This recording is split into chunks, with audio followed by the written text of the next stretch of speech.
people. Yeah, we gotta spread love just like the Beatles. Fight for my brothers, it can get lethal. Wait till that day, all people equal. Uplift the people, uplift the people. Yeah, we gotta spread love just like the Beatles. Fight for my brothers, it can get lethal. Wait till that day, all people equal.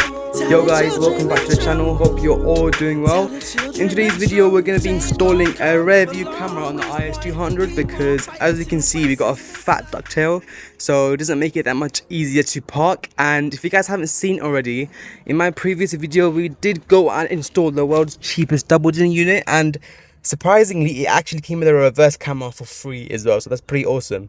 But yeah, it's not going to be a tutorial as much of how to install it, but just a rough showcase of me actually getting the camera to work and installing it. Probably going to be a short video, so let's get to work. Right, so we're going to head to the back. I'm going to quickly show you guys just all the wires involved and everything, and honestly it's not that much. In fact, it's pretty easy, to be honest. My first time doing this, and yeah, it's not that bad. So first of all, we've got a camera, which this is the whole unit for the camera, and then what you're going to want to do with the camera, it's going to be a yellow plug, so we're just going to put those two together just like that. And then also there's also a red cable from the camera. You want to plug that into the black one, you'll see, plug that in, and then once you've done that, that's the step one done. And from this black cable there's going to be a black earth and a red live wire.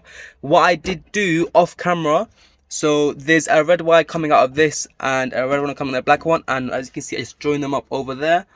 And this I want to ground when I do connect it. And then on this yellow cable there's a long black cable that's going to go around the whole car, which as you can see I've routed to the front of the vehicle. And then if you hop inside, you can see that I put the other side of the yellow cable just in that port over there.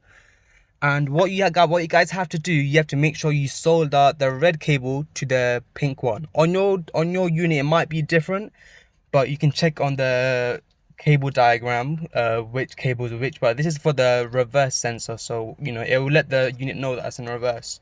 So yeah, just make sure those two are connected, and that's pretty much all your wiring done. It's pretty damn easy. Personally, I decided to solder all of these connections, apart from one, which I'll show you guys later on in the video. But if you don't have all of that equipment, what you can do is just buy some tappers, wire tappers, and yeah, it's a much more easier option, but I didn't have them available at the time, so yeah, I just went ahead and wired them in. So once all our wiring's done, what we're going to be doing, we're going to try and hide all of this wire, or this cable, because all of that's going to have to go through all the way to the back, just over here.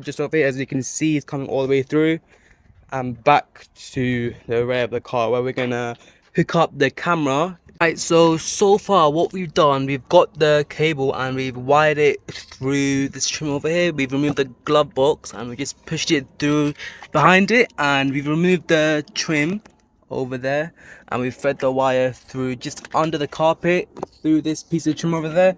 Same thing over here, we've removed the piece of trim and we've just pushed it through the carpet, and then behind the seats, you can't see them at all. And what I've done, I don't have the red parcel shelf at the moment, but again the wire's coming through here and it's just hidden behind the seat just over there. It's gone round and down through the hole over there. Right, so we've done some work off camera. I want to walk you guys through what I've done. So first of all, what I've done, I've used a little saw and I've cut a little hole over here just so I can get the camera to fit nice and snug inside. It's a bit of a tight fit, but it does work. So yeah, it is a bit more flush with the body. And what I did do the wiring, I did remove this reverse light and I just tucked it behind there, so you can't see any wiring, any exposed wiring. And then what I've done, I've fed that through. I've removed the piece of trim for the trunk and I just fed it through here. And as you can see, we've got the two wires here, and those are going to be hidden just over there. And then there's a piece of trim over here. Just take that off, and then you can feed these wires through just over here. And then what I'm going to be doing now, I'm going to be feeding the live to power up the camera. I'm going to be feeding it to the reverse light. So every time you go into reverse, the camera's going to get power. So obviously you guys can use tappers, but in my case I don't have any, so I'm going to be soldering these together. And yeah, that's about it. It's pretty easy, to be honest. And before you guys continue, just want to let you guys know, these cables are not long enough. So What I did have to do was get some of my own wire and just extend it basically. Pretty easy job, nothing too complicated, but yeah, that's all. And after, we're gonna find a place to ground it as well. We also got a black cable, so yeah, we'll do that after. So what I want to do now is gonna solder all these joints, and I'll see you guys once that's all done. Okay, so I've done quite a lot of stuff off camera, but all of the wiring is now complete. We've connected the reverse camera power to the reverse bulb, and we've done all the wiring. We fed it through all this piece of trim.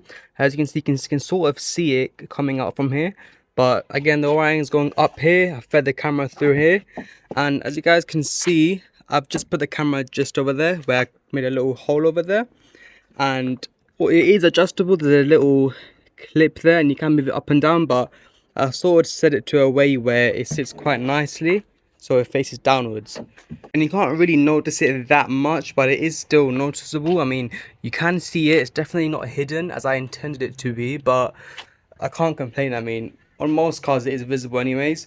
From this angle it's not too bad. From here, directly from the back, you can sort of see it, but it's alright, it doesn't look too bad. So yeah, we're gonna hop in the car now and we're gonna see if it works.